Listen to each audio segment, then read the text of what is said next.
Innal hamdalillah nahmaduhu wa nasta'inuhu wa nastaghfiruh wa na'udzu billahi min shururi anfusina wa sayyiati a'malina may yahdihillahu fala mudilla lahu wa may yudlil fala hadiya lahu asyhadu an la ilaha illallah wahdahu la syarika lahu wa asyhadu anna Muhammadan 'abduhu wa rasuluh.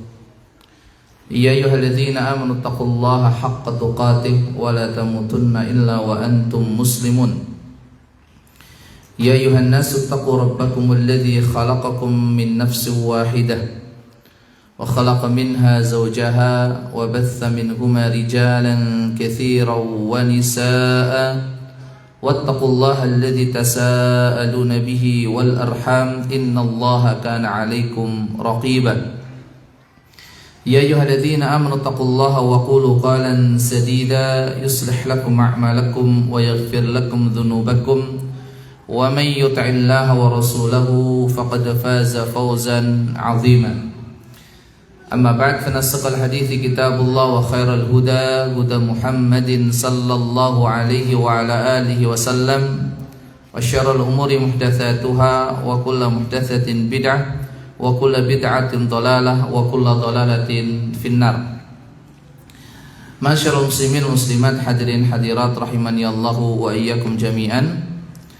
Kita masih di bab yang ke-62 di hadis nomor 113, yaitu hadis Abu Dzar Al-Ghifari radhiyallahu ta'ala anhu ardah.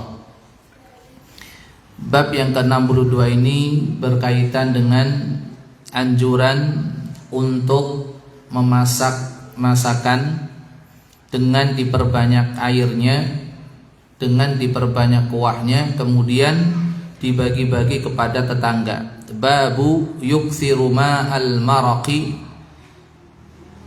fayuqassimu fil jiran atau fayuqassamu fil jiran. Bab menerangkan anjuran untuk memperbanyak kuah dalam memasak makanan dan membagi-bagi kepada tetangga. Hadis nomor 113 dan juga nanti hadis nomor 114 diriwayatkan dari sahabat yang sama, yaitu Abu Dzar Al-Ghifari radhiyallahu anhu warḍah, yang kemarin kita membahas sedikit dari biografi beliau radhiyallahu anhu warḍah. Kita baca an Abi Dzar radhiyallahu anhu qala awsani khalili bi thalathin asma'u wa uti'u walau li'abdin mujadda'il atraf wa idza sana'ta maraqatan fa'akthir ma'aha thumma anzur ahla baitin min jiranika fa'asibhum minhu bima'ruf wa sallis salata liwaqtiha fa in wajadtal imama qad shalla faqad ahrazta salataka wa illa fahiya nafilah. Engko Pak Mon artosipun. Ono apa? Dari Abu Dzar yang berkata, kekasihku sallallahu alaihi wasallam padaku 3 perkara, yaitu 1, agar aku mendengar dan mentaati meskipun kepada seorang budak jika dia menjadi imam yang tidak berjari. 2, jika engkau memasak sup, maka perbanyaklah kuahnya, lalu perhatikanlah para anggota keluarga tanggamu. Kemudian berikanlah itu kepada mereka dengan cara yang baik. 3, sholatlah tepat pada waktunya. Jika engkau mendapati imam sudah sholat, maka engkau telah memelihara sholatmu. Jika belum, maka yang engkau kerjakan bersama imam itu adalah tambahan sholat sunnah. Ulangi yang ketiga, dan sholatlah tepat pada waktunya. Jika engkau mendapati imam sudah sholat, maka engkau telah memelihara sholatmu. Jika belum, maka yang engkau kerjakan bersama imam itu adalah tambahan sholat sunnah atau nafilah. Nah, jazakumullah khairan, barakallahu fiik. Hadis nomor 113 ini selain diriwayatkan oleh Imam Al-Bukhari rahimahullah taala di dalam kitabnya Al-Adabul Mufrad ini, juga diriwayatkan oleh Imam Muslim rahimahullah taala di hadis nomor 239, 142, 143 rahimahullahu taala. Diriwayatkan dari Abu Dzar Al-Ghifari radhiyallahu anhu warda, sudah kita bahas pada pertemuan sebelumnya siapakah beliau. Nama asli beliau siapa? Jundub ibnu Junadah, dan beliau lebih terkenal dengan sebutan Abu Dzar. Abu Dzar. Beliau berkata, "Awsani khalili bi thalathin." Kekasihku telah mewasiatkan kepadaku 3 perkara. Ada 2 poin penting yang bisa kita petik, bisa kita ambil dari ucapan Abu Dzar Al-Ghifari radhiyallahu anhu ardah di sini. Yang pertama adalah tentang pentingnya wasiat, tentang pentingnya nasihat. Hendaknya dalam kehidupan kita bermasyarakat, kita bertetangga, kita bersahabat, nasihat saling menasehati itu jangan sampai hilang. Saling memberikan nasihat, saling memberikan wasiat, saling memberikan peringatan, jangan sampai hilang. Terkadang sesuatu yang menghalangi kita adalah pekewo. Gimana? Pekewo. Apa meneh nek kanca dhewe. Luwih pekewo meneh nek sing salah ustate. Bingung. Golek nasihati piye? Kan tante. Akhirnya dinengke wae. Lah niki keliru. Nasihatilah. Ya, nasihati. Ingetin. Karena ustadz-ustadz kita juga manusia biasa yang kadang khilaf, kadang salah, kadang lupa gitu loh. Dan ingat, sampai-sampai Nabi sallallahu alaihi wasallam itu menyatakan ad-dinu nasihah, agama itu nasihat.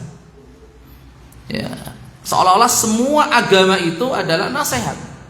Karena agama tanpa nasihat gak akan bisa berjalan. Gak akan bisa berjalan. Makanya sekali lagi, nasihat menasehati, saling memberikan wasiat, saling memberikan peringatan, itu betul-betul harus dilakukan. Hilangkan ewo pekewo. Tentunya disampaikan dengan cara yang hikmah, dengan cara yang bijak. Karena kata-kata nasihat itu, ya, dikatakan asalun nasih, artinya apa?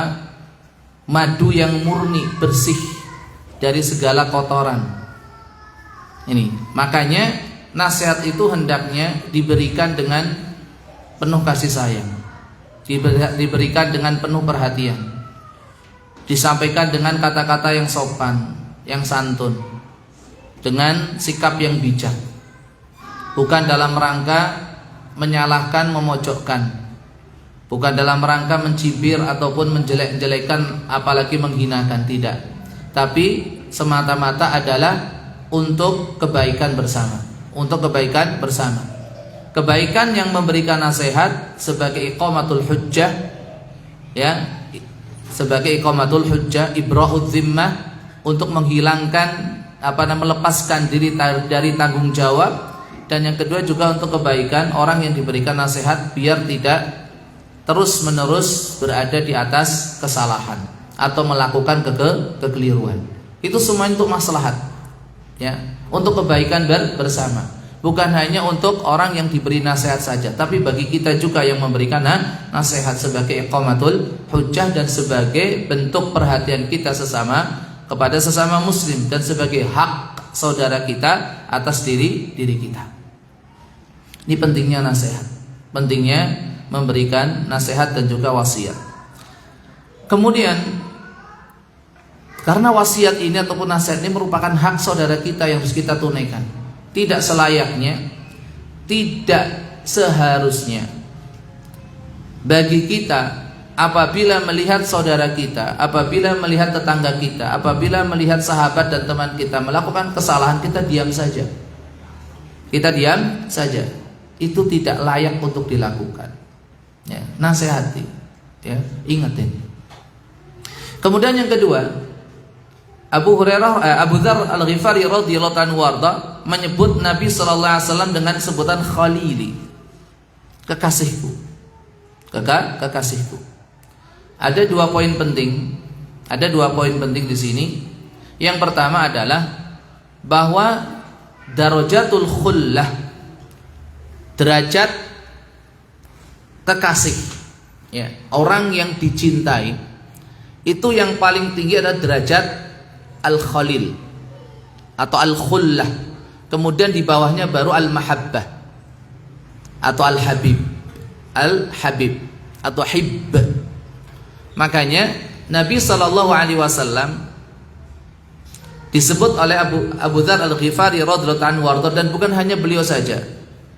Selain beliau ada Abu Hurairah radhiyallahu anhu warda yang sering menyebut Rasulullah SAW dengan Khalili, kekasihku.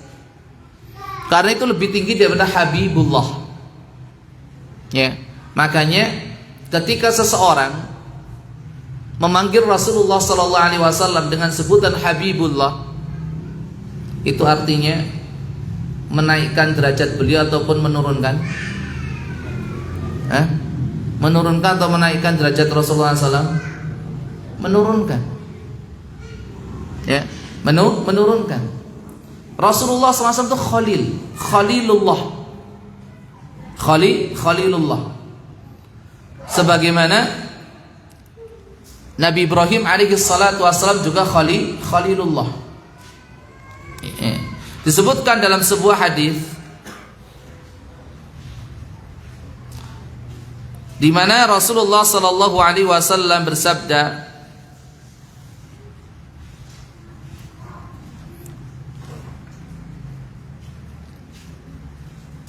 sebelum hadis adalah Quran surat An-Nisa 125. Quran surat An-Nisa 125. Allah Subhanahu wa taala menyatakan, "Wa man ahsanu dinan mimman aslama wajhahu lillahi wa huwa muhsin wattaba'a millata Ibrahim hanifa wattakhadallahu Ibrahima khalila." Allah telah menjadikan Nabi Ibrahim alaihi salatu wassalam sebagai khalil, sebagai khalilnya, yaitu kekasih Allah Subhanahu wa taala. Dan Nabi sallallahu alaihi wasallam dalam sebuah hadis yang sahih dari sahabat Abu Dzar Al-Ghifari radhiyallahu anhu arda, hadis dari Imam Ibnu Hibban rahimahullah taala di nomor 6425, beliau mengatakan, sami'tu Rasulullah sallallahu alaihi wasallam qabla an yutawaffa bi khamsi layalin khataban nas. Aku pernah mendengar Rasulullah sallallahu alaihi wasallam 5 hari sebelum beliau wafat. Berarti ini termasuk wasiat beliau yang terakhir. 5 hari sebelum beliau wafat, beliau sempat menyampaikan khutbah di hadapan para sahabat radhiyallahu anhum ajmain. Seraya beliau bersabda, ayyuhan nas, innahu qad kana fikum ikhwah wa asdiqa, wa inni abra'u ila Allah an attakhidha minkum khalila. Walau anni takhadtu min ummati khalilan latakhadtu Aba Bakrin khalila. Innallaha takhadhani khalilan kama takhadha Ibrahim khalila. Di sini Nabi sallallahu alaihi wasallam yang kita jadikan sebagai dalil adalah beliau menyatakan, innallaha takhadhani khalilan kama takhadha Ibrahim khalila. Sesungguhnya Allah Subhanahu wa taala telah menjadikanku sebagai kekasihnya, sebagaimana Allah telah menjadikan Nabi Ibrahim sebagai kekasihnya. Dan ini satu derajat yang lebih tinggi daripada derajat Habib. Kemudian poin yang kedua yang bisa kita ambil adalah bahwasanya hendaknya kita itu menyebut nama orang lain dengan sebutan yang paling indah, dengan sebutan yang paling dicintai. Ya. Jangan sampai kita memanggil atau menyebut nama saudara kita dengan sebutan-sebutan yang tidak baik, dengan sebutan-sebutan yang mana orang tersebut akan merasa jengkel ataupun marah kepada kita. Panggillah dengan panggilan yang terbaik, sebut dengan nama-nama terbaik. Ya. Allah Subhanahu wa taala melarang kita untuk menyebut nama saudara kita dengan sebutan-sebutan yang jelek. Wala tanabazu bil alqab. Dalam surat Al-Hujurat, wala tanabazu bil alqab. Maka sebutkanlah dengan sebutan-sebutan yang baik, dengan sebutan-sebutan yang enak untuk didengar. Ya, nyuwun sewu jenenge saya jenenge Muhammad, napa Ahmad, napa undangane napa? Panggilanipun napa? Niki. Jadi jangan seperti itu. Gunakan ya kata-kata yang baik ketika kita menyebut nama orang lain ataupun ketika memanggil orang lain. Awsani khalili bi thalath. Kekasihku telah memberikan wasiat kepadaku 3 hal. Yang pertama, asma'u wa uti'u walau li'abdin mujadda'il atrafi. Ini yang pertama. Untuk taat dan patuh kepada seorang pemimpin, meskipun yang menjadi pemimpin itu seorang hamba sahaya yang mana jari-jari tangan dan kakinya itu terputus. Itu penyakit nopo nek? Jari-jari tangan pun boten enten, jari-jari kaki pun boten enten.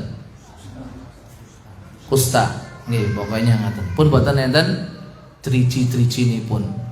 Teng asta napa teng suku pun boten enten. Di sini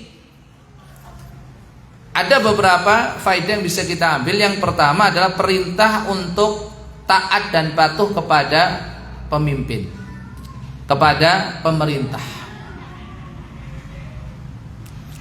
Akan tetapi ketaatan seseorang ataupun kita kepada pemerintah itu dibatasi. Tidak secara mutlak, tidak secara mutlak, yaitu hanya dalam perkara-perkara yang ma'ruf saja. Makanya di dalam surat An-Nisa, Allah Subhanahu wa taala ketika menyebutkan perintah kepada kita untuk taat kepadanya dan taat kepada Rasulnya sallallahu alaihi wasallam, kata ati'u diulang. Tapi ketika memerintahkan kita agar taat dan patuh kepada para pemimpin, kata-kata ati'u tidak diulang. Berarti ngikut yang di depan. Ya ayyuhalladzina amanu ati'ullaha wa ati'ur rasul. Wahai orang-orang yang beriman, taatlah kalian kepada Allah dan taatlah kalian kepada Rasul alaihi salatu wassalam. Wa ulil amri minkum.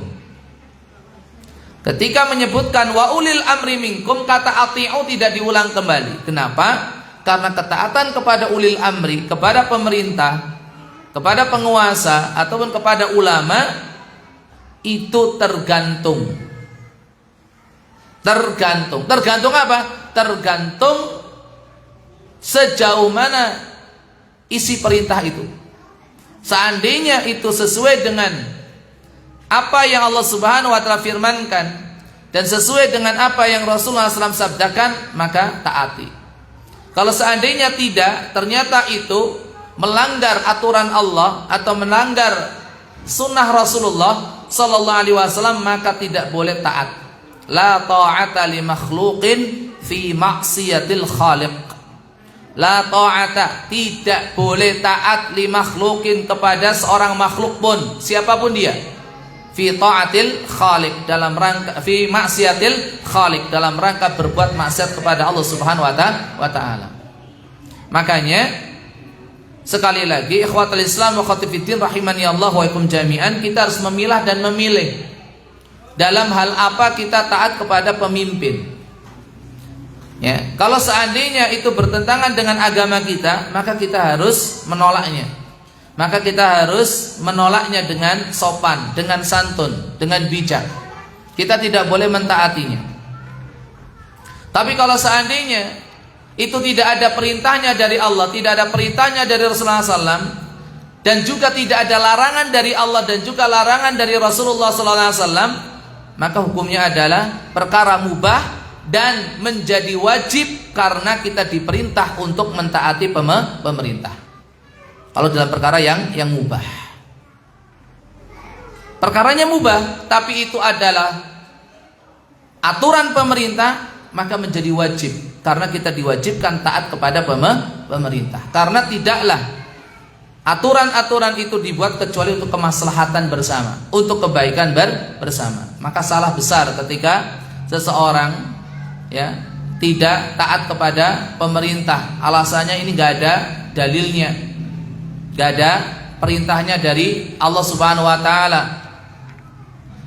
tidak ada perintahnya dari Rasulullah sallallahu alaihi wasallam.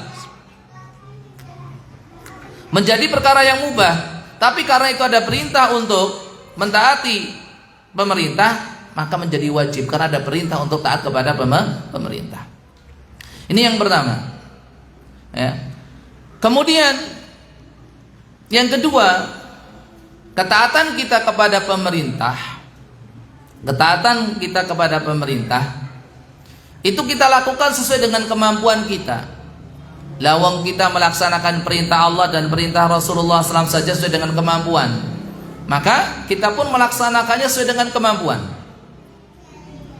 Yang ketiga, ketaatan kepada pemerintah itu tidak pandang bulu. Tidak pandang bulu. Kita senang atau tidak kepada pemerintah yang berkuasa, tetap fi mansyatina wa makrahina wa fi yusrina wa usrina. Dalam kondisi kita suka sama mereka atau kita benci sama mereka, dalam kondisi kita lapang ataupun kita susah, ini kewajiban untuk mentaati pemerintah seperti itu. Seperti itu. Bukan hanya sekedar kita taat kepada mereka kalau seandainya itu menguntungkan kita, tidak. Ingat, itu ada ancaman dari Rasulullah sallallahu alaihi wasallam bagi mereka yang mau taat, mau membaiat pemerintah ketika mendapatkan bagian dari dunia saja, mendapatkan bagian dari dunia. Kalau tidak, mereka gak mau. Itu ancaman dari Rasulullah sallallahu alaihi wasallam. Dalam sebuah hadis, Rasulullah sallallahu alaihi wasallam bersabda, hadis riwayat Al-Imam Al-Imam Bukhari nomor 2887.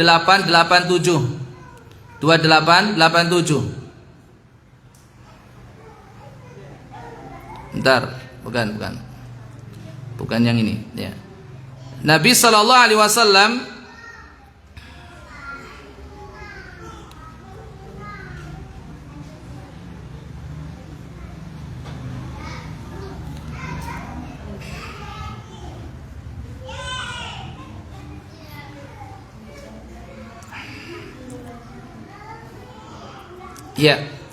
dalam hadis Imam Bukhari betul nomor 7212, Imam Muslim nomor 108. Dari Abu Hurairah radhiyallahu ta'ala anhu warda, Nabi sallallahu alaihi wasallam bersabda, "Thalathatun la yukallimuhumullahu yaumal qiyamati wa la yuzakkihim wa lahum adzabun alim." Ada 3 golongan manusia yang mana kelak pada hari kiamat Allah tidak akan berbicara kepada mereka dengan pembicaraan yang penuh kasih sayang, dan Allah Subhanahu wa taala tidak akan mensucikan mereka, dan bagi mereka azab yang sangat pedih. Masya Allah, ancamannya Allah tidak akan ngomong sama mereka, Allah nggak akan berbicara sama mereka, Allah tidak akan mensucikan mereka, dan bagi mereka azab yang pedih. Salah satunya adalah, atau tiga-tiganya, rajulun ala fadli ma'in bit tariq yamna'u minhu ibnus sabil. Yang pertama, orang yang punya kelebihan air. Orang yang punya kelebihan air dalam perjalanan, dalam safar. Tapi kemudian ada orang yang membutuhkan bantuan air, tapi dia tidak mau ngasih. Tidak mau ngasih. Maka dia mendapatkan ancaman di atas, 3 ancaman sekaligus, tidak diajak berbicara dengan Allah oleh Allah Subhanahu wa taala, tidak akan disucikan jiwanya oleh Allah, dan bagi mereka azab yang pedih. Kemudian yang kedua, ini yang menjadi poin kita, wa rajulun bai'a imaman la yubayi'uhu illa lidunya in a'tahu ma yurid waffalahu wa illa lam yafilahu. Yang kedua adalah seorang yang membaiat pemimpin, wa rajulun bai'a imaman la yubayi'uhu illa lidunya. Dia tidaklah membaiat pemimpin itu kecuali karena ingin dunianya, ingin jabatan, ingin hadiah, ingin bantuan, atau ingin dimudahkan urusannya. Yang penting dia mau taat kepada pemimpin, mau membaiat pada pemimpin karena dunia. In a'tahu ma yurid waffalahu. Kalau seandainya pemimpin tadi memberikan apa yang dia inginkan, dia akan menunaikan baiat tadi, dia akan taat kepada pemimpin, ya, menunaikan baiatnya tadi. Wa illa lam yafilahu. Tapi kalau nggak dikasih jabatan, nggak dikasih kedudukan, nggak dikasih bantuan, nggak dikasih uang, dia nggak mau, ya, menunaikan baiatnya terhadap pemimpin tadi ini. Kemudian yang ketiga, wa rajulun yubayi'u rajulan bisil'atin ba'dal asr. Seseorang yang melakukan transaksi jual beli dengan orang lain selepas asar, selepas salat asar. Fahalafa billahi. Kemudian si penjual tadi, orang tadi sampai bersumpah dengan nama Allah Subhanahu wa taala. Laqad u'tiya biha kadza wa kadza fasaddaqahu. Dia bersumpah bahwasanya tadi barang ini sudah ditawar begini dan begitu. Atau saya waktu membeli barang ini harganya sekian-sekian. Ini belum masuk modal. Tadi saja sudah ditawar sekian, nggak dikasihkan. Sampai sumpah atas nama Allah Subhanahu wa taala. Ternyata calon pembelinya pun fasaddaqahu, mempercayai ucapannya. Fa akhadhaha, kemudian terjadilah transaksi jual beli tadi. Ini, walam yu'ta biha. Tapi ternyata orang itu dusta, ya, dan tidak mengasih apa yang sebetulnya harus menjadi hak si pembeli. Jadi sekali lagi, ketaatan kepada pemerintah itu baik dalam kondisi kita suka ataupun benci, dalam kondisi susah ataupun senang, tetap diberikan. Kemudian poin yang berikutnya, ketaatan kepada pemerintah itu tidak pandang bulu siapapun yang menjadi pemimpin selama dia muslim. Maka di sini Nabi Shallallahu Alaihi Wasallam mengumpamakan seandainya pun yang menjadi seorang pemimpin itu adalah seorang budak. Bolehkah seorang budak jadi pemimpin? Boleh enggak? Enggak boleh. Syarat pemimpin itu adalah ayyakuna hurran, harus orang yang merdeka. Artinya Nabi SAW memberikan kiasan, memberikan perumpamaan, sekalipun yang jadi pemimpin adalah seorang budak yang cacat pula. Budak cacat, artinya orang gak ada yang suka, jelas orang gak ada yang senang, gak ada yang ridho. Tapi tetap kata Nabi SAW menyatakan taat dan patuh. Dan ini yang terkadang tidak diperhatikan oleh sebagian orang, ya. Nek seneng yo taat, nek ora seneng yo balelo, bangkang. Nah, ini enggak. Tidak. Ya. Pemerintah apapun dan bagaimanapun, meskipun pemerintahnya zalim sekalipun, tetap dianjurkan, diperintahkan untuk taat dan patuh. Dan ini pernah ditanyakan oleh sahabat Hudzaifah ibnul Yaman radhiyallahu anhu warda. Akhirnya Nabi SAW menyatakan apa? Ate wa asmi wa in duriba dhahruk wa ukhidha maluk. Tetap taat dan patuh kepada pemerintah sekalipun punggungmu dipukul dan hartamu dirampas. Meskipun punggungmu itu dipukul dan hartamu dirampas. Makanya contoh kita dalam hal ini adalah Imam Ahmad rahimahullah ta'ala. Beliau berkali-kali keluar masuk penjara Jelas beliau dizalimi oleh pemerintah yang ada, oleh penguasa yang ada. Tapi apakah kemudian beliau mencabut baiat dari pemerintah? Tidak. Apakah beliau memerintahkan kepada jamaahnya untuk membangkang penguasa? Tidak sama sekali. Itu. Ya. Ikhwatul Islam wa akhwati fiddin rahimani Allah wa ikum jami'an. Jadi siapapun yang menjadi pemimpin. Ya. Kemudian poin yang berikutnya disebutkannya kata budak di sini, sekali lagi bukan berarti budak itu boleh jadi pemimpin. Karena di dalam hadis Nabi SAW menyatakan pada dasarnya, pada hukum asalnya, pemimpin umat Islam itu harus dari suku Quraisy. Al-khilafatu min Quraisy, kata Nabi SAW. Kepemimpinan itu, kekhilafan itu harus dari suku Quraisy. Makanya sebagian ulama rahimahumullah jami'an di dalam kajian-kajian fikih mereka, di dalam kitab-kitab fikih mereka, sebagian mereka rahimahumullah jami'an mensyaratkan seorang pemimpin itu harus dari suku Quraisy.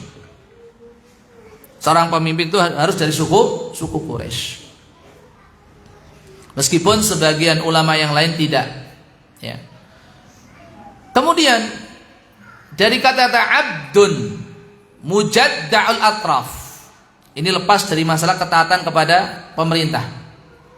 Satu faedah penting untuk kita perhatikan dalam mensikapi orang lain, menilai orang lain. Tinggalkan penilaian terhadap orang berdasarkan casing. Paham gitu? Jangan cuma lihat casingnya tok. Jangan cuma lihat penampilannya tok. Ini. Di sini Nabi sallallahu alaihi wasallam mengisyaratkan kepada kita tentang pentingnya ilgha asyakliyat wal madhariyat. Menghapus segala bentuk syakliyat, bentuk, rupa, penampilan, al-madhariyat, penampilan luar. Karena nyuwun sewu, Bapak Ibu hadirat rahimani Allah wa ikum jami'an, sebagian orang menjadikan standar penilaian terhadap orang lain itu dari dua sisi. Abdun mujadda'ul atraf. Ada dua sisi, satu status sosial, yang kedua adalah fisik. Dah itu. Status sosial. Apapun itu bentuknya, ini diwakili dengan kata-kata abdun. Seorang hamba, itu kan status sosial. Ya. Orang dihormati karena dia kaya. Karena dia kaya, punya duit. Orang dihormati karena dia punya jabatan, punya kekuasaan. Orang dihormati karena dia punya gelar pendidikan. Dan seterusnya. Padahal itu semua bukanlah standar yang dipakai di dalam agama kita. Di dalam agama kita. Demikian juga yang kedua adalah masalah fisik. Kadang kita memandang sebelah mata kepada saudara-saudara kita, teman-teman kita yang nyuwun sewu, fisiknya itu ada kurangnya. Jangankan ada kekurangan dalam masalah fisik, fisiknya sempurna, nyuwun sewu, gur kalah ganteng wae, ya wis, ya toh? Makanya muncul istilah sekarang itu apa? Good looking, leres. Nah ini, mulano nyuwun sewu. Kadang orang ngaji pun kayak gitu. Wis tak cetak kae sisan, kula tak belak-belakan kali jenengan. Wong ngaji ya kudu pilih-pilih. Ya. Kadang sing dadi standar apa? Ustaze ganteng apa ora? Ijik enom wis tuwek. Nah, sing nginggil ampun goyang-guyu. Biasane iki ibu-ibu iki. To, krasa to? Nah, tenang kae. Iya. Nek ustate rada ganteng iji enom, wes oke sing teko. Nggih. Nek ustate wis tuwek watuk-watuk wes suarane ora jelas wes. Ya, ngantuk ngono kuwi. Ini sewu niki. Demikian juga apa? Lihat juga gelarnya apa? Jabatannya apa? Alas gur iki. Tapi nek gelar iki jabatannya di tempat dia ngajar ini, wes oke sing teko bludak. Padahal saja nih menune ya podo. Yang disampaikan juga sama. Inilah makanya nyun sewu. Kadang kita itu perlu introspeksi diri tentang keberkahan ilmu yang kita pelajari. Nah, ngaji model kuliner, waduh. Ngaji model kuliner itu. Ini loh, ini standar. Sampai pun dalam urusan ngaji golek ilmu. Ketika menilai seseorang masih pakai ini, abdun mujadda'ul atraf. Statusnya dulu, kemudian fisiknya. Padahal Rasulullah SAW menyatakan apa? Innallaha la yanzuru ila suwarikum, ini fisik, wala ila amwalikum, ini status sosial. Ini status sosial. Walakin yanzuru ila qulubikum wa a'malikum, yang dilihat itu hati dan juga amalan kalian. Tapi apa kayak gitu nggak boleh Ustaz? Ya monggo lah, sing ngewenangke monggo. Ya, makanya kadang keberkahan itu perlu dipertanyakan. Ya kadang kita itu ngaji rono rene kok yo cik koyo ngene. Kok menawa keberkahane sing kurang. Mergone ngajine pilih-pilih. Ya, ngajine pilih-pilih. Jenengan itu atau kita itu kalau lihat para masyayikh, coba, bukan seorang orator. Banyak kan mereka. Jelas nek jenengan napa kula lan panjenengan duduk di majelis beliau ngantuk. Kadang suara juga pelan. Tapi Masya Allah. Ini keberkahan. Masalah keberkahan. Ya. Jadi mari, ya, ini untuk diri saya pribadi betulnya, untuk diri saya pribadi. Jadi sudah tinggalkan hal-hal yang bersifat duniawi untuk dijadikan sebagai standar untuk menilai seseorang.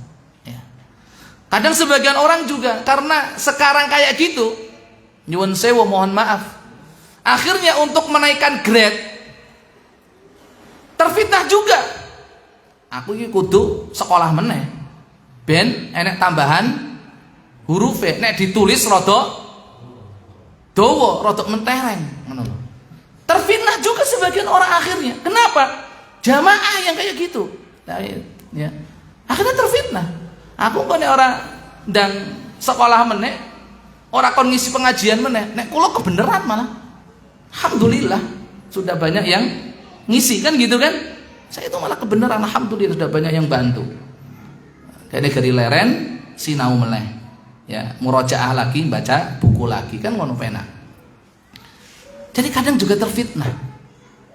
Ya, sebagian orang. Sehingga terkadang sebagian orang motivasinya apa? Ini untuk mengimbangi nyuwun sewu dalam tanda kutip pasaran. Aduh. Ya, pasaran nih. Pasaran kudu ngene ini, guys. Ya, nasallahu salamatal afiyah. Ya, la haula wala quwata illa billah, hasbunallahu wa ni'mal wakil. Itu ya. Takutnya terfitnah ini. Takutnya terfitnah. Makanya coba Masya Allah, di dunia antum lebih tahu lah. Ya, kira-kira benar atau tidak apa yang saya sampaikan. Kalau itu salah, saya beristighfar kepada Allah Subhanahu wa taala. Tapi itu hasil pengamatan pendek saya seperti itu gitu. Makanya sekali lagi ini Nabi SAW sampai menggunakan kata abdun mujaddal atraf, itu isyarat daripada untuk ilgha'us syakliyat wal madhariyat. Ya.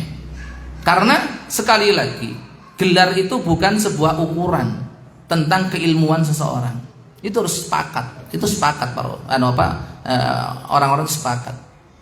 Ya, tidak berbanding lurus, tidak berbanding lurus. Yang paling penting itu bukan masalah banyak ilmunya, tapi keberkahan. Keberkahan ilmu tersebut dan kemanfaatan ilmu itu. Ya, sekali lagi, masalah keberkahan dan kemanfaatan ilmu. Ikhwatul Islam wa akhwati fiddin rahimani Allah wa iyyakum jami'an. Ini pesan pertama. Pesan yang kedua, wa idza sana'ta maraqatan fa'aktsir ma'aha thumma anzur ahla baitin min jiranika fa'asibhum minhu bima'ruf. Wa idza sana'ta maraqatan, apabila kamu masakan yang berkuah, fa'aktsir ma'aha, maka perbanyaklah airnya. Airnya. Di sini ada dua faedah penting yang bisa kita ambil. Yang pertama, bahwasanya para sahabat radhiyallahu anhum ajma'in dan juga para sahabiat, kehidupan mereka dalam masalah makan dan minum adalah mereka masak. Mereka masak, suka masak. Orang ngandal ke warung tonggone, bukan mengandalkan pesanan lewat ini dan itu. Wabil khusus ini bagi para wanita, bagi para ummahat, bagi para akhwat, para ibu. Ya, dulu itu wong nek pingin nikah dites dhisik masalah apa? Isah-isah, umbah-umbah. Gitu, resik-resik umah. Terus masak. Nek durung masak, wah ibuke iki isin tenan. Kowe durung iso masak pingin rabi kan ngono. Mesti diajari masak sih. Karena itu keterampilan yang tidak boleh tidak ada pada diri seorang wanita, seorang perempuan, gitu loh. Makanya dikatakan idza sana'ta maraqatan, kamu sendiri yang buat. Makanya para ummahatul mukminin, istri-istri Rasulullah SAW radhiyallahu anhunna jami'an, mereka juga pintar masak. Pintar masak. Ya. Karena nyuwun sewu nek jenengan kirangan nggih. Kula nek mboten dijak, kula niku nggih jarang maem teng Jawi. Mending makan masakan istri. Ini kadang durasi diajak makan di luar itu lebih banyak kadang ya. Kan gitu kan. Lah masalahnya apa? Rezeki ditolak kan ngono. Gitu loh. Kalau dulu sebelum banyak yang ngajak makan, ini memang fitnah ini fitnah benar ini. Sekarang banyak yang ngajak makan, akhirnya kadang yang di rumah merasa tersaingi, dapat saingan gitu kan. Dulu sebelum banyak yang ngajak makan, ya sudah pokoknya makan di rumah. Ya, makan di rumah. Jadi sekali lagi, ini satu kehidupan yang sangat ya Pak, tentang kesederhanaan, ya.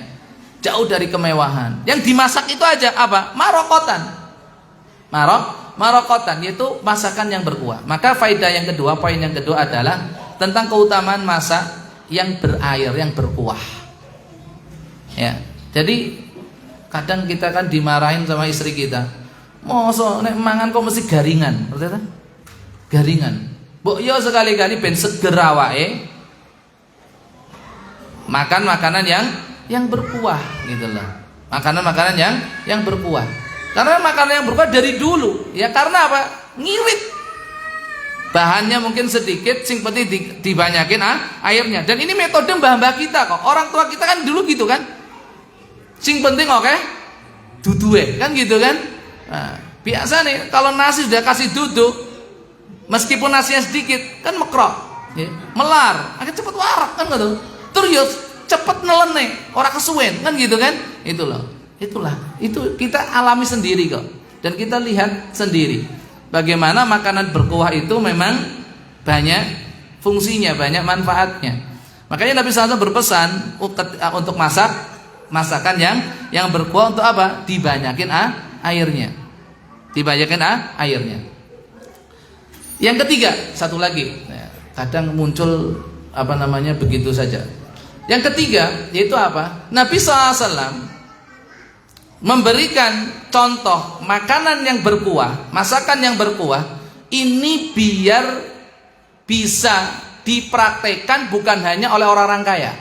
Kenapa Nabi SAW tidak mengatakan idza tabakhta lahman? Jikalau engkau itu masak daging, suruh diperbanyak.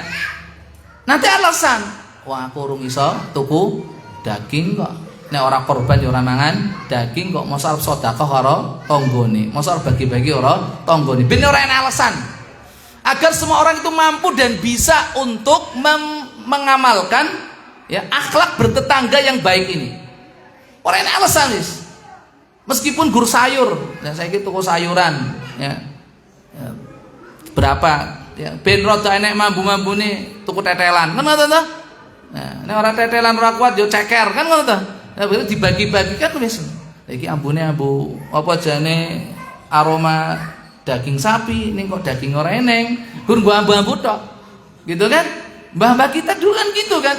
Nek kula bahasane teng Purwokerto niku napa? Krewedan. Teng mriki napa? Sami.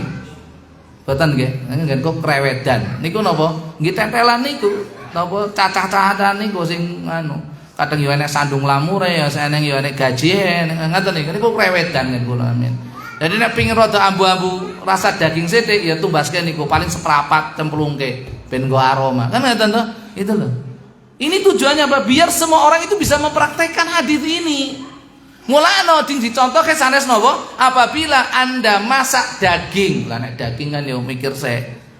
Atau masak ayam, yo mikir sik.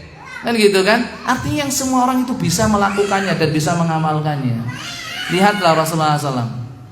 Artinya apa? Untuk berbuat baik, ya, untuk berbuat baik dan berbagi dengan orang lain. Ini poin yang keempat terakhir ini. Ya, ternyata muncul lagi.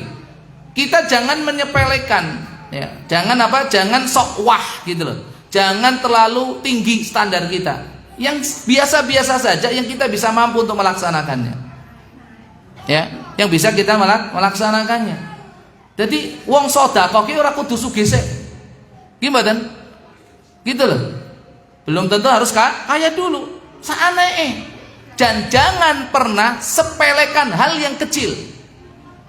Nah, kita lanjutkan setelah adzan. Monggo.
Ya. Bismillah, alhamdulillah, salatu wassalam rasulullah. Poin yang terakhir dari kalimat ini, fa'aktsir ma'aha. Idza sana'ta maraqatan fa'aktsir ma'aha, adalah kita tidak boleh menyepelekan sekecil apapun hadiah yang kita berikan, sedekah yang kita berikan. Karena bisa jadi yang sedikit itu justru yang akan menyelamatkan kita kelak di akhirat. Ittaqun nar walau bisyiqqi tamratin. Jagalah diri kalian dari siksa api neraka meskipun dengan separuh biji korma. Bukan satu biji korma full, penuh, tapi separuh. Ya, biji korma yang sudah dipotong jadi dua. Walau bisyiqqi tamratin, kasihkan. Demikian juga kita pun tidak boleh menyepelekan pemberian orang meskipun sedikit. Ya, makanya Nabi sallallahu alaihi wasallam bersabda, la tahqiranna minal ma'rufi syai'an. Jangan sekali-kali kamu itu meremehkan, menyepelekan minal ma'rufi syai'an, dari sekecil apapun perbuatan baik itu. Termasuk sedekah, termasuk pemberian. Lah biasane tiang niku nek masakan yang berkuah, nek ajeng bagi-bagi kali tanggi nek sing kathah mesti kuah, isine gur sithik kan ngoten to. Alah iki kudu dikai kuah tok, daging gur pirang blindi ngoten, pirang potong. Kadang gitu kan?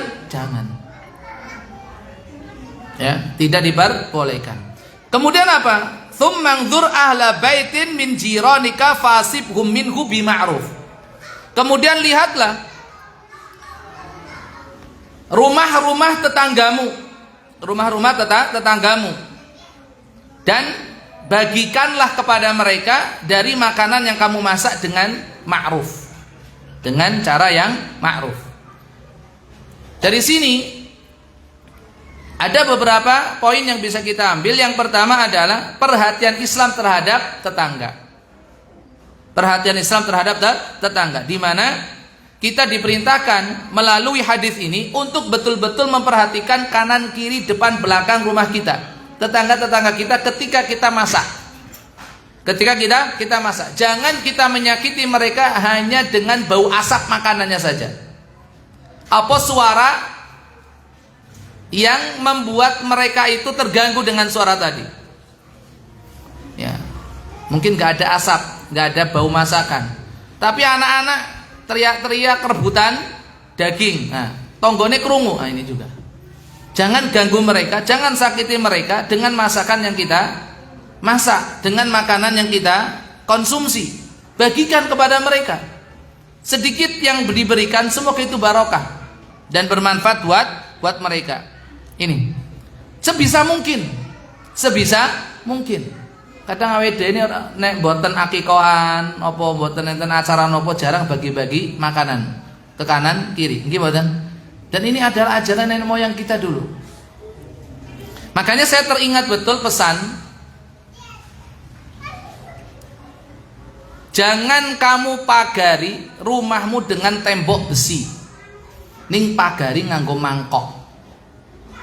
Suruh mageri rumah niku nganggo mangkok. Insyaallah aman niku. Aman. Lebih aman daripada yang dipagari dengan tembok besi. Enek satpame meneh, wah urung karuan. Tapi nek dipagari karo mangkok insyaallah aman.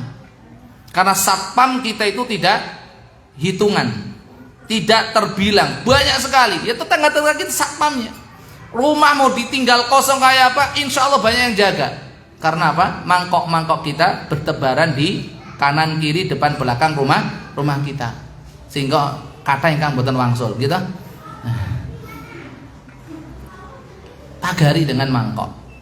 Ya. Kemudian poin yang berikutnya, Nabi sallallahu alaihi wasallam menyatakan apa? Bima'rufin. Ada dua makna di sini. Makna yang pernah bima'rufin ada dengan cara yang baik. Makanya ketika kita bagi-bagi makanan, kita harus menggunakan adab, kesopanan. Bagilah dengan cara yang baik. Ada orang ngasih makanan tapi dengan cara yang tidak baik. Ada? Wadah. Ya, dan macam-macamnya juga banyak. Maka berikanlah sesuatu itu dengan cara yang baik. Mana yang kedua bima'ruf, artinya adalah bi'urfin, sesuai dengan kebiasaan. Lumrah piye? Karena al-urfu, kebiasaan itu bisa dijadikan sebagai hukum. Lumrah piye? Nek misalkan kita masak-masak, tonggone ke kebagian apa ora? Gitu loh. Jadi bil ma'ruf artinya dengan cara yang baik atau sesuai dengan kebiasaan yang berlaku di tempat tersebut. Kemudian wasiat yang terakhir, kita cepat saja. Wasallis salata liwaqtiha, dan salatlah kamu, yang dimaksud salat di sini adalah salat fardu liwaqtiha, pada waktunya. Pada waktunya. Keutamaan, faedah yang pertama, keutamaan melaksanakan salat tepat waktu. Makanya Nabi sallallahu alaihi wasallam ketika ditanya amalan apa yang paling dicintai Allah Subhanahu wa taala, adalah as-salatu liwaqtiha, salat tepat pada waktunya. Ya. Artinya apa? Al-waqtul mustahab. Al-waqtu al-mustahab. Waktu yang dianjurkan. Karena nyuwun sewu, waktu salat fardu itu ada berapa? Waktu salat fardu ada berapa? Hah? 5, apa saja? Ayo. Waktu salat fardu enten pinten? Hah? 3 napa mawon? Di awal, di tengah, di akhir. Masyaallah. Gini leres niku. Ada berapa waktu salat fardu itu? Hah? Siang dan malam leres niku. Pagi dan petang leres niku. Ada berapa waktu?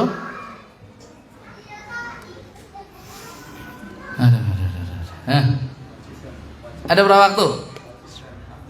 Hah? Enten pinten Ustaz Priyadi. Jenengan ngasto fikih ta? Nggih ta? Nggih, enten pinten Ustaz Priyadi. Waktu salat fardu ada berapa? 1 waktu fadilah. Waktu fadilah, yaitu di awal waktu.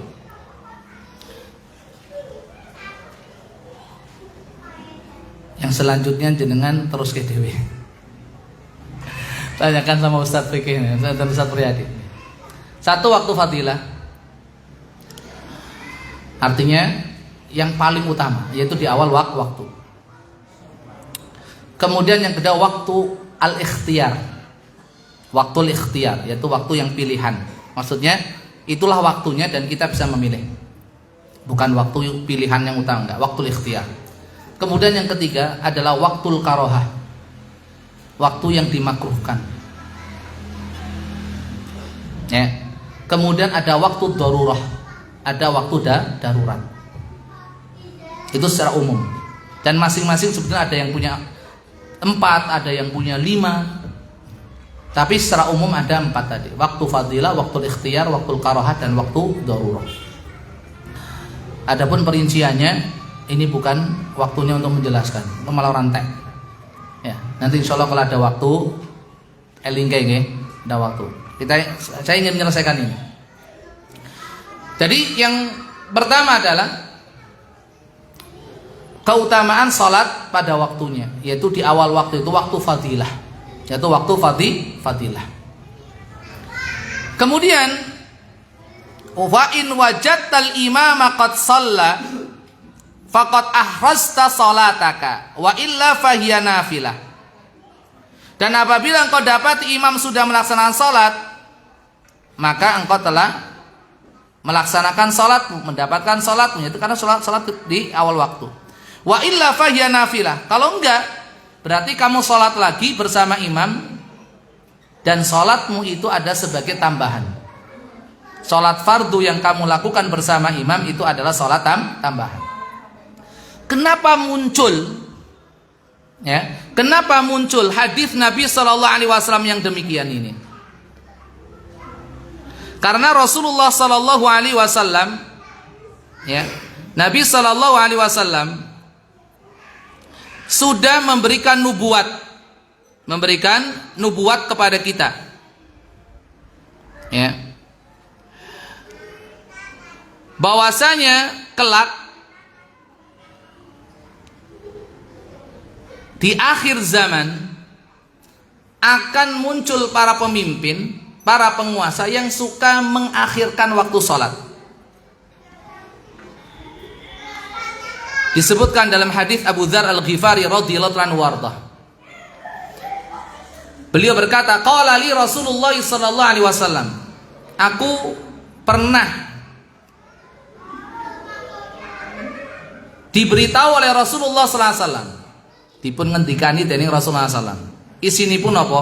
Kaifa anta idza kanat 'alaika umara yuakhiruna as-salata an waqtiha au yumituna as-salata an waqtiha. Wa Abu Dzar, bagaimana sikapmu nanti? Sikapmu nanti kalau seandainya yang muncul pemimpin-pemimpin yang suka mengakhirkan sholat dari waktunya atau mematikan sholat sampai batas ujung waktunya habis, ya, sampai keluar waktu bahkan. Maka Abu Dzar mengatakan, fama ta'muruni. Beliau nggak bisa jawab, bahkan balik bertanya, apa yang Anda perintahkan kepadaku ya Rasulullah?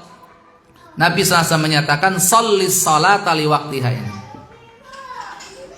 Persis kan? Shollis sholata liwaktiha. Sholatlah kamu tepat pada waktunya. Fa in adraktaha ma'ahum fasolli. Kalau seandainya kamu masih mendapati sholat bersama mereka, para pemimpin tadi, maka sholatlah engkau bersama mereka. Fa innaha laka nafilah. Itu adalah sebuah nafilah, ya. Nah, nafilah artinya tambahan buat kamu. Ini hadis riwayat Imam Muslim rahimahullahu taala. Jadi muncul wasiat ini, nasihat ini karena apa? Karena akan muncul para pemimpin, para penguasa yang suka mengakhir-akhirkan waktu sholat. Maka perintah Nabi SAW kepada beliau adalah sholatlah pada waktunya. Apabila engkau mendapati imam sudah sholat, kamu gak ikut sholat bersama mereka, berarti kamu sudah sholat. Tapi kalau seandainya belum, maka sholatlah kamu bersama mereka, dan itu merupakan sebagai tambahan, sebagai nafilah buatmu. Ikhwati fiddin wa khati fil azzani Allah wa ikum jami'an. Ada dua poin penting di sini.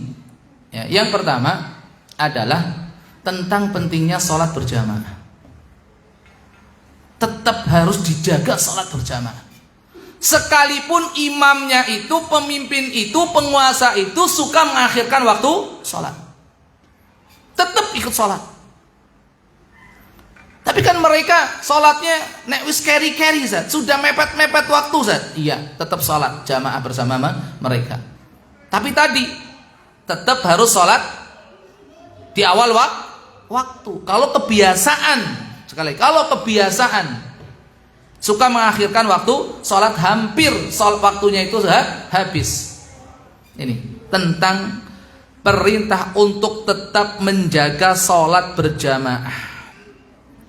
Yang kedua, tentang perintah luzumul jamaah, untuk bersatu, untuk bersatu dengan pemerintah, dengan pemimpin, dengan pemimpin, sekalipun mereka itu suka mengakhirkan waktu sholat. Yang penting masih sholat, ma'aqamus sholat.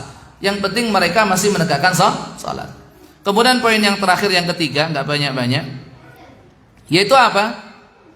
Tentang hukum mengulang sholat 2 kali. Hukum mengulang sholat dua kali. Boleh atau tidak? Boleh atau tidak? Ikhwatal Islam wa akhwati fiddin rahimani Allah wa ikum jami'an. Hadis ini menunjukkan boleh. Ya kan? Hadis ini menunjukkan boleh mengulang sholat dua kali, sholat wajib, ya, dua kali. Tapi ada hadis lain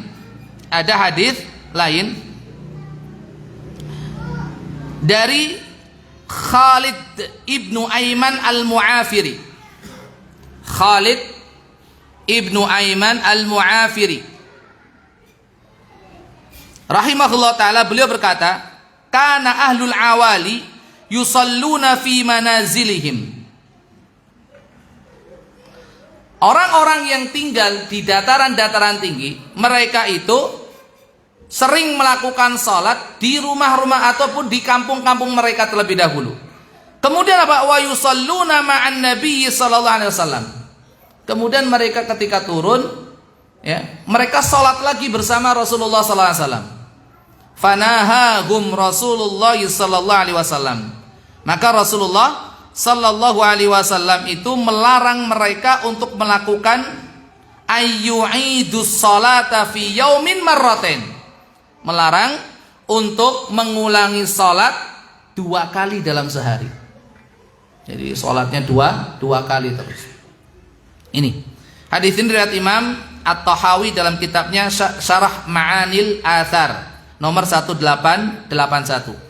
1881 itu hadis yang menunjukkan larangan, ya, larangan. Kemudian hadisnya mursal, akan tapi dikuatkan oleh hadis yang lain dari Sulaiman. Ini biar jelas. Sulaiman bekas budak Maimunah radhiyallahu anha wardoha, beliau berkata, ataitu bna Umar 'alal bilat wa hum yusallun. Aku pernah mendatangi sahabat Abdullah bin Umar radhiyallahu anhum jami'an di satu tempat namanya Al-Bilat, sementara mereka itu sedang salat. Fakultu ala tusalli ma'ahum. Aku pun bertanya kepada sahabat Abdullah bin Umar radhiyallahu anhum jami'an, tidakkah Anda salat bersama mereka? Lantas Abdullah bin Umar radhiyallahu anhu mengatakan, qad shallaitu, aku sudah salat. Lantas beliau menyampaikan hadis dari Rasulullah sallallahu alaihi wasallam yang pernah beliau dengar, sami'tu Rasulullah sallallahu alaihi wasallam yaqul, la tusallu salatan fi yaumin marratain. La tusallu, janganlah kalian melakukan salat salatan fi yaumin marratain. Janganlah kalian melakukan satu salat 2 kali dalam sehari. Salat subuh pindo, zuhur pindo ngaten. Hadis riwayat Imam Abu Dawud nomor 579. Ibnu Hibban nomor 2396. Ibnu Khuzaimah nomor 1641. Imam Ahmad dan juga Imam Nasa'i dan yang lainnya rahimahumullah jami'an, sanadnya sahih. Sanadnya sahih. Bahkan dalam riwayat Imam Nasa'i dikatakan la tu'adus salatu fi yaumin marratain. Enggak boleh mengulang salat 2 kali dalam sehari. Sementara dalam lafaz redaksi Imam Daruqutni rahimahullah telah mengatakan wan nasu fi salatil asr. Pada waktu itu ini adalah saat salat asar. Sudah pada lihat jam? Mau lanjut atau tidak? Atau sudah? Saya tawarin ini. Sudah muncul 5 menit masalahnya. Ternyata tak usahakan selesai, nggak selesai. Sampai sini dulu ya. Oke, dilanjutkan nanti ya, daripada konsentrasi jenengan pecah. Saya sudah melihat wajah-wajah sudah gelisah. Dan saya paling nggak bisa untuk melanjutkan kondisi kayak gitu kan? Ya.